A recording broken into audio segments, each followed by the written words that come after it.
Hey guys, it's Bailey. And yeah, I've been gone for a while. Again, when am I going to keep on track with this? And it's funny because the one thing that I came to talk about in this video is the one thing that's been kind of delaying my talking about this thing. Does that make sense? Finals were 2 weeks ago, guys, and my brain is just kind of trying to reset itself. For those of you who aren't aware, I am a theater major. And theater for me has been a staple of my life for the longest time, since I was 5 years old and my grandfather and mother took me to see Cats on Broadway. Yeah, I know, greatest Broadway show ever, right? Jellicle songs for Jellicle cats, Jellicle songs for Jellicle cats. I like that, I'm actually wearing my little gay kitty cat shirt while I'm singing that. That's coincidences. At about age 8, I started in community theater, and well, the rest is history. Fast forward to years later when I decide to go to a certain performing arts college and start in the music program. Now this was just before I had started testosterone, so I still had kind of a soprano, mezzo-soprano voice. And the vocal coach I started working with gave me this one song and said, okay, well, let's try to work with what you got, and maybe by the end of this year you'll be able to sing this a full octave down. Well, what happened was what neither of us expected.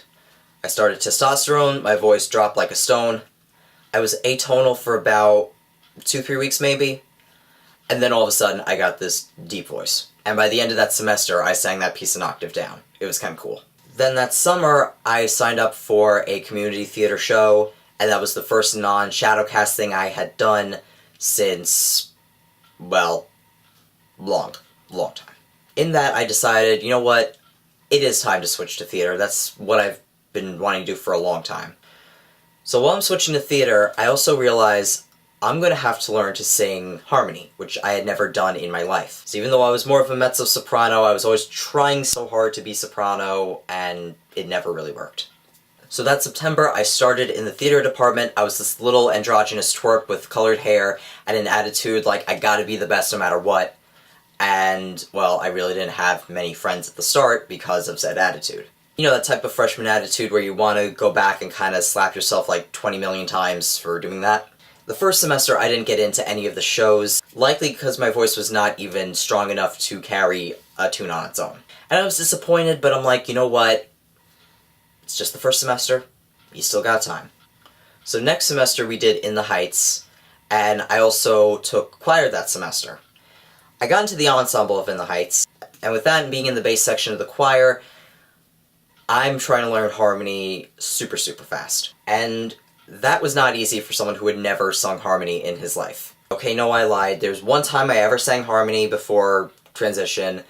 That was when a few friends and I did the reprise of Mama Who Bore Me from Spring Awakening for our school's talent show. I sang Ilsa's part. Mama who bore me, Mama who gave me, Mama the angels. I still got it, I think. And it's really hard at first because I'm pretty different than the other guys. Number one, I'm short. I'm 5'5". Some of the other guys who are like 5'7", 5'9", complaining about how short they are, and I'm just like, so how's the weather up there? Honestly, people like Nathan Lane and Daniel Radcliffe give me hope because they are short Broadway actors as well. Also a fun thing, their voices are fully developed in general. One night at rehearsal, I'll be singing perfectly fine. Then the next night, I can barely strain out any notes, and that's because my voice is, well, it's adjusting. Puberty doesn't happen in just the scope of a year or two. No, it continues, and your voice continues to change, which can be a nightmare if you have any sort of vocal career. Also, when I was in the Heights, I had a big problem. Okay, 2 big problems, and they were staring right at me in the mirror of the dance studio when we rehearsed. I had ditched the binders long before I started in the theater department. Basically, when I joined the music department, I'm like, yeah, I can't walk around with this thing all day. People are misgendering me anyway. Fuck it. I mean, it's hard to sing when your chest is fucking strangling you. So I started using sports bras for things like dance class and rehearsals, but obviously it still showed through, so a lot of times I'm staring at myself in total dysphoria and I'm trying to dance too, and it's like, oh god, they're jiggling. It's like, there's gonna be an earthquake, can anyone feel it? So that was a huge issue for me for the longest time, and then of course I got my top surgery, which, well, ooh.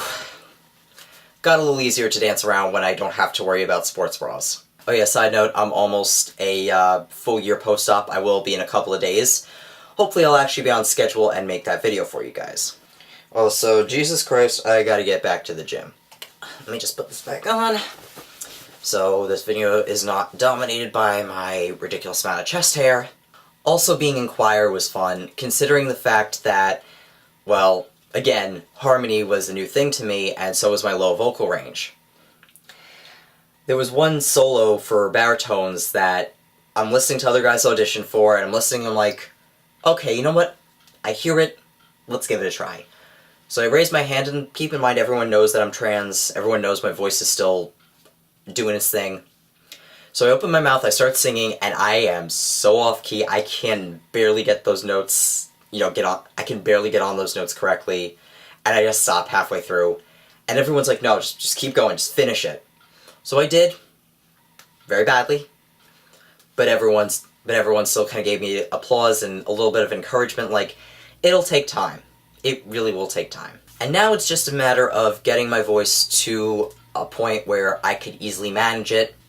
I've done a couple of solos performances already. There are a couple of performance classes that you have to actually, perform in. One I did about a year ago. I have a clip right now, a shitty one from the audience, unfortunately, of me singing Sue Me from Guys and Dolls with one of the women. Call a lawyer and sue me, what can you do me? I love you. Give a holler and hate me, go ahead, hate me, I love you. Years of my life I am a fool to give to Alright, already, I'm just a good Nick. Alright, already, it's true, so new. So sue me, what can you... And I hope to have my solo from this past semester really soon. I'll keep you guys posted on that. So here's a tip for any transmasculine people starting theater, especially if you're going on testosterone. Number one, give yourself a break. It's going to be very tempting to compare yourself to the guys around you, but they've already gone through puberty. They've already learned how to use their voices the way they are long ago. If you're going on hormones, it's going to take a lot of time for you to get used to this new range. It's going to take a lot of time for your voice to settle. You might be cracking on one note 1 minute, then singing it out beautifully the next, then cracking on it again the next minute. And let me let you in on a little secret. The cis guys around you, just as insecure as you are. Everyone has their own little insecurities, especially in the world of the performing arts. But just because you're going to be a late bloomer doesn't mean there's no hope for you. Take your goddamn time.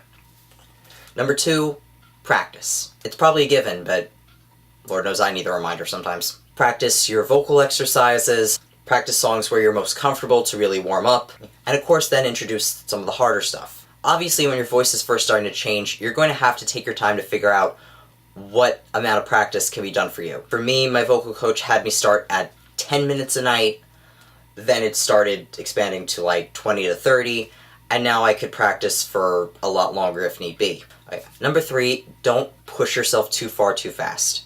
I know everyone wants to hit those really high notes, but unfortunately you might not be built to do that. Especially in a world dominated by tenors. I mean, I'm young, my type is usually like 16 to 25 maybe, somewhere in that range. There's not a lot of baritone-based leads or supporting roles for someone that young a type, but I'll talk about that later. Build your range slowly and go in both directions. Figure out how low you can go, figure out how high you could go, comfortably and without fucking up your voice. Side note, if you're practicing and you feel a bad strain, you feel like you really can't sing anymore, then stop. Come back to it later, when you've rested, when you've drank some water, and remember, diaphragm breathing is your best friend. You do not want to sing from the throat.